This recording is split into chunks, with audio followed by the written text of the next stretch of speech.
Hello everyone, स्वागत है आप सभी का मेरे यूट्यूब चैनल पे। तो गाइस कुछ दिनों पहले मैंने एक पोल डाला था कम्युनिटी पोस्ट पे कि किनको किनको last minute exam preparation video चाहिए। तो उसमें मुझे 90 to 95% ने यस मैसेज किया था लाइक पोल में कि उन लोगों को चाहिए। तो इस वजह से ये जो वीडियो है वो पूरा का पूरा इसी के ऊपर डेडिकेटेड है। ओके, एंड वीडियो के एंड में लास्ट 1 से 2 मिनट में हम बात करेंगे डीपीयू के एग्जाम से रिलेटेड कि अभी जस्ट कल सेमेस्टर 1 का पहला एग्जाम हुआ था जनवरी बैच का प्रिंसिपल ऑफ मैनेजमेंट का, जिसमें कि मैं भी हूँ। तो कैसा गया आप लोग का एग्जाम उसके ऊपर डिस्कस करेंगे, थोड़ा क्वेश्चंस के बारे में बात करेंगे एंड आगे आने वाले एग्जाम्स के ऊपर बात करेंगे। ठीक है, तो चलिए, तो आपको जो डीपीयू के स्टूडेंट्स हैं वो थोड़ा सा वेट कर लेना, एंड का पार्ट भी देख लेना, मजा आएगा देखने में, काफी इन्फॉर्मेटिव वीडियो होने वाला है। एंड अभी आते हैं हम अपने मेजर टॉपिक पे, जो कि है कि कौन कौन से आप ऐसे स्ट्रैटेजीज यूज कर सकते हो जिससे कि आप अपने एग्जाम के लिए एकदम प्रिपेयर्ड हो जाओगे।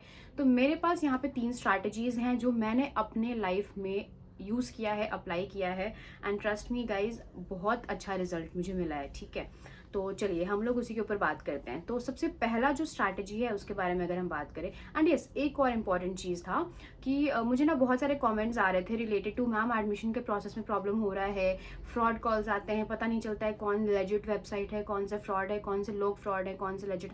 तो इस चीज़ के प्रॉब्लम का एक ही सोल्यूशन है, क्या है? ये नंबर, इस नंबर पे कांटेक्ट करो और आपको जो भी डाउट है वो मैं या मेरी टीम जो भी रहेंगे हम लोग आपका पूरा हेल्प करेंगे। इवन अगर आपको एडमिशन प्रोसेस में प्रॉब्लम हो रहा है उसमें भी हेल्प करेंगे। एडमिशन के प्रोसेस के अलावा अगर आपको कोई और चीज़ की भी इंक्वायरी चाहिए related to online MBA programme, उसमें हेल्प करेंगे। डीपीयू से ही रिलेटेड नहीं, चाहेगा आप किसी भी यूनिवर्सिटी, कोई भी ऑनलाइन यूनिवर्सिटी में आपको इनरोल करना है, आपको कन्फ्यूजन है, तो आपको मेरे को इस नंबर पर मैसेज करना है। ठीक है, मतलब कि सारे प्रॉब्लम का एक ही जड़ है ये नंबर, इसका सोल्यूशन है, जड़ नहीं है, सोल्यूशन है ये नंबर। इस पर मैसेज कीजिए और जो भी आपका डाउट है उसको क्लियर कीजिए। ठीक है, तो चलिए बात करते हैं, हम अपने मेन टॉपिक के ऊपर आते हैं। तो सबसे पहले मैंने 3 पॉइंट्स को फ्रेम किया है। ये तीनों पॉइंट्स मैंने अपने लाइफ में यूज़ किया है, बहुत इफेक्टिव पॉइंट्स हैं और बहुत काम करते हैं। एक बार यूज़ करके देखना, बहुत हेल्प होगा। तो ये जो वीडियो है वो उन लोगों के लिए बेसिकली है जो कि एकदम अच्छे से पढ़ाई तो नहीं किया होते, पहली बात एकदम अच्छे से पढ़ाई नहीं किया हुआ है, और दूसरा कि लास्ट के 2-3 घंटे में चाहते हैं कि सारे टॉपिक्स जो हैं वो कवर हो जाएं, तो उनके लिए ये वीडियो है। ठीक है, तो आप लोग वीडियो को पूरा देखना।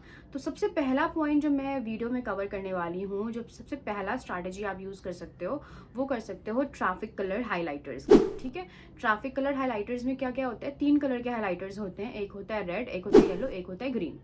रेड येलो ग्रीन का क्या काम है, बुक में कैसे आपको उसको हाईलाइट करना है वो समझो। मान लो आपके पास एक बुक है, let's say principal of management का ही बुक है। ठीक है, आप एमबीए के स्टूडेंट हो, आपको आइडिया होगा इसके बारे में, या फिर इवन आप बीबीए के भी हो तो आपको आइडिया होगा। आपके पास प्रिंसिपल ऑफ मैनेजमेंट का बुक है, उसको आपने खोला, आपने पढ़ना शुरू किया, उसमें टोटल 14 चैप्टर्स हैं, आपको एक भी चैप्टर नहीं पढ़ा हुआ है, तो आपको क्या करना है? तीनों कलर का हाईलाइटर लो, 1 घंटे के काम में आपको ये कंप्लीट करना है। ठीक है, क्या करना है? ग्लांस दो जहां पे आपको लगता है कि कोई ऐसा चीज जो आपको एकदम क्लियर हो गया है, मतलब आप ऑलरेडी समझ चुके हो, अगर आपको एकदम उस पर ध्यान देने की जरूरत नहीं है, उसको ग्रीन हाईलाइटर से मार्क कर दो। ये टॉपिक क्लियर है, इसको आपको रिवाइज करने की जरूरत नहीं है, इसके ऊपर आपको 1 मिनट का समय देने का भी जरूरत नहीं है। अगर आपसे कोई क्वेश्चन पूछे आप एकदम उसको लिख लोगे, उसको ग्रीन से हाईलाइट करो। नेक्स्ट आता है येलो कलर, जिसमें आपको लगता है कि क्लियर तो है बट एक बार ग्लांस देना जरूरी है। लाइक मान लो कि प्रिंसिपल ऑफ मैनेजमेंट का हेनरी फ्योल का 14 प्रिंसिपल है, उसमें एक प्रिंसिपल है एस्पिरेटिक कॉर्प्स या फिर स्केलर चेन, आपको नहीं क्लियर है वो, तो आप क्या करोगे? उसको येलो से मार्क कर दोगे कि भाई थोड़ा थोड़ा समझ में तो आता है कि हायरार्की फॉलो होती है स्केलर चेन में, बट कैसे होती है ये हमको एक बार देखना पड़ेगा, क्या उसका डायग्राम है वो देखना पड़ेगा, टॉप मिडिल और लोअर लेवल कैसे मैनेज होता है, क्या कौन कौन से लोग होते हैं उसमें, वो देखना पड़ेगा। तो उसके लिए क्या किया, हम उसको येलो से हाईलाइट कर दिए, तो वो ऐसे हो गया।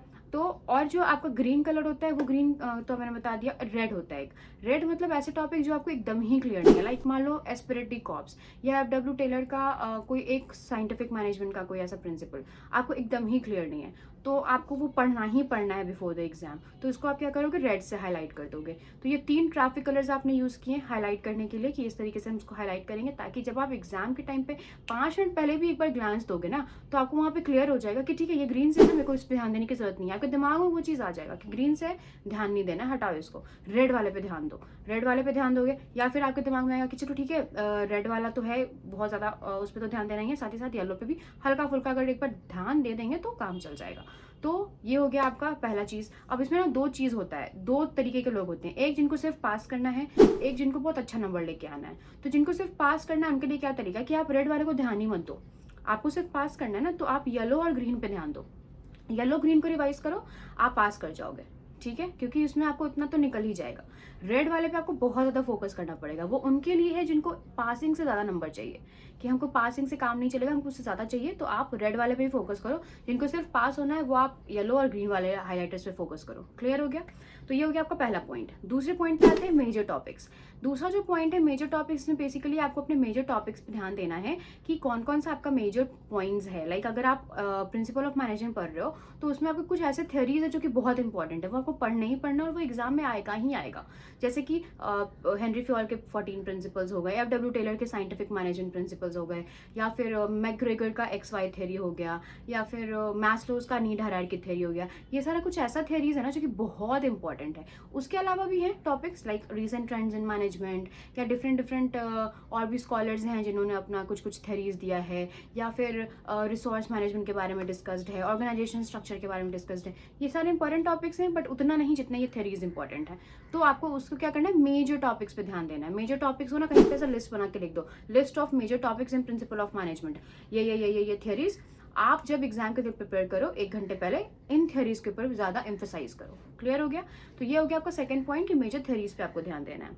अब थर्ड पे आ जाते हैं। थर्ड है आपका कि सब टॉपिक्स, हमेशा सब टॉपिक्स जरूर लिखा करो। जैसे मेरा ये मैं आपको बताती हूँ कि मेरा जब BBA का एग्जाम हुआ था तो आई गॉट 96%, 94 to 96% मेरे को मिला। ठीक है, एकदम मतलब सच्ची बता रहे, कोई झूठ वूठ कहानी नहीं बना रहा है। सारा ऑफलाइन था, सारा प्रोसेस सब कुछ, एग्जाम वगैरह सब कुछ ऑफलाइन था। मेरे को आया 94 to 96%, एग्जैक्ट फिगर हमको याद नहीं है, 94 या 96 कुछ ऐसा ही परसेंट था। ठीक है, तो वो कैसे आया हम बताते हैं आपको। हम कुछ नहीं कर देते, सिर्फ जो भी पॉइंट्स था उसके सब पॉइंट्स को मेंशन कर देते। एक्सप्लेनेशन कभी मेरे कॉपी में नहीं मिलता था। मेरे कॉपी का अगर आप नोट्स देखोगे ना, उसमें कभी भी एक्सप्लेनेशन नहीं था, सिर्फ पॉइंट्स और सब पॉइंट्स था कि ठीक है, principles of Henry Fayol 14 principles हैं। 14 प्रिंसिपल्स में ये division of labour, discipline, equity, order, ये सारा उनका प्रिंसिपल्स है। बस उसको हम मेंशन कर देते। हम कभी भी सब टॉपिक्स का एक्सप्लेनेशन नहीं लिखते थे अपने कॉपी में, क्योंकि उससे क्या होता है ना, हमारे दिमाग में हो जाता है कि बहुत लंबा पेज में हमारा एक चैप्टर चला गया, बाप रे कैसे पढ़ेंगे, अभी ऐसा 14 चैप्टर्स है। तो वो आप ना एकदम डर जाते हो। ये दिमाग का ऐसा खेल है कि जब आपको लगेगा कि काफ़ी लंबा पेजेस में जा रहा है हमारा आंसर्स, तो उसको पढ़ने में आप एकदम मतलब आलसी हो जाओगे। ठीक है, तो इस वजह से आपको क्या करना है, आपको चैप्टर्स जो है वो जितना कट शॉर्ट करके एक पेज में जितना ज़्यादा आप हटा के लिख सकते हो वैसे लिखो। अगर एक पेज में आप 2 चैप्टर्स में लिख सकते हो ना, तो वैसे लिखो। उससे ना आपको लगेगा कि आपको कम पढ़ना है। आप जब पेपर को देखोगे तो 3 पेज में आपका सारा चैप्टर, ठीक है, आप बोलोगे वाह कम पढ़ना है, जब जल्दी वो रेडी हो जाते हैं आप। ठीक है, तो मान लो कि आपने 14 प्रिंसिपल्स लिख लिए, 14 प्रिंसिपल्स में आपने सारे पॉइंट्स लिख लिए, सब पॉइंट्स। अब अगर आप उनका एक्सप्लेनेशन नहीं भी पढ़ते हो, सिर्फ आपको सब पॉइंट्स भी याद है, तो एक्सप्लेनेशन नहीं भी पढ़ने पे क्या होता है, रेम्यूनरेशन एक उनका पॉइंट है। रेम्यूनरेशन मतलब सैलरी, यानी कि कहीं ना कहीं आपको जो आंसर लिखना है वो सैलरी से रिलेटेड लिखना है एम्प्लॉइज के, राइट। अगर आपके पास आ गया स्केलर चेन, तो कहीं ना कहीं आपको जो आंसर लिखना है वो top level, middle level, lower level या ऑपरेशन लेवल के मैनेजमेंट के हिसाब से लिखना है। तो आपके दिमाग में ये चीज़ आ जाएगा कि ठीक है, जो चैप्टर्स होते हैं, जो टॉपिक्स होगा उससे कहीं ना कहीं रिलेटेड आप आंसर फ्रेम कर लोगे, लेकिन आपको सब टॉपिक्स तो याद रहेगा तभी तो आप कुछ कर पाओगे। तो ये आपका एक इंपॉर्टेंट पॉइंट है। ठीक है, तो ये 3 जो पॉइंट्स है, अगर आपका हो गया रेडी, अगर आप 3 से 4 घंटे पहले एग्जाम को प्रिपेयर कर लेते हो, तो भाई साहब आपका एग्जाम अच्छा जाएगा, इसी गारंटी मैं लेती हूँ। ठीक है, पास हो जाओगे, पास से में भी ज़्यादा भी आ जाएगा, बट इसका गारंटी हम लेते हैं कि आपको ये 3 स्ट्रैटेजीज को अच्छे से फॉलो करना है। ठीक है, चलिए ये हो गया पहला जो मेरा मेजर टॉपिक था वो। अब आते हैं थोड़ा साइड से, जो DPU के स्टूडेंट्स हैं, अगर आप लोग देखो यहाँ पे आप लोग के रिलेटेड थोड़ा बात है कि कल का जो एग्जाम हुआ था प्रिंसिपल ऑफ मैनेजमेंट का, उसमें टोटल 47 क्वेश्चंस थे, जिसमें से 46 अटेम्प्ट करना था, 1 नहीं अटेम्प्ट करना था। डिस्क्रिप्टिव में 3 था, उसमें से 2 अटेम्प्ट करना था, राइट। तो मेरे से बहुत लोगों ने इंस्टाग्राम पे पूछा कैसा गया एग्जाम, कैसे आपने एग्जाम दिया वगैरह वगैरह, क्या स्ट्रैटेजीज उसकी। तो मैंने बस क्या किया कि स्टार्टिंग में मैंने सारा MCQ सॉल्व किया। ठीक है, MCQ मोटिवेट करा था क्योंकि MCQ काफ़ी ईजी था। ठीक है, एक तो ईजी था, दूसरा काफ़ी मोटिवेटिंग था क्योंकि ईजी निकल रहा था, तो दिमाग में था कि सारा आगे सॉल्व हो जाएगा। तो पहले MCQ निकाले, और उसके बाद MCQ निकालने के बाद फिर ना हम MCMR छोड़ दिए, बिकॉज केस स्टडी लंबा था, हमको लगा कि टाइम टेकिंग रहेगा, तो हम MCMR छोड़ के केस स्टडी वाले से हट के हम आ गए डिस्क्रिप्टिव पे, क्योंकि हमको ऐसा लगा कि डिस्क्रिप्टिव 10 मार्क्स का है भाई, तो लंबा तो लिखना पड़ेगा, तो कम से कम डिस्क्रिप्टिव में आपको 250 to 300 वर्ड्स लिखना है। तो अगर आप स्ट्रैटेजिकली यूज़ करोगे तो पहले MCQ बनाओ, फिर डिस्क्रिप्टिव कर लो। डिस्क्रिप्टिव से क्या हुआ कि आपके पास जो थोड़ा बहुत 10 मिनट का टाइम बचा, तो फिर आप आराम से MCMR कर सकते हो, क्योंकि एक ही क्वेश्चन के ऊपर 5, एक केस स्टडी के ऊपर 5 क्वेश्चन बेस्ड हैं, ठीक है। एक केस स्टडी रहेगा, उसके ऊपर 5 क्वेश्चंस मिल जाएगा, उसको सॉल्व करना है आपको सिर्फ, ठीक है। तो मेरा यही स्ट्रैटेजी था कि पहले MCQ निकाल लो, उसके बाद फिर डिस्क्रिप्टिव निकाल लो दोनों, और उसके बाद फिर थर्डली मैंने MCMR किया केस स्टडी वाला।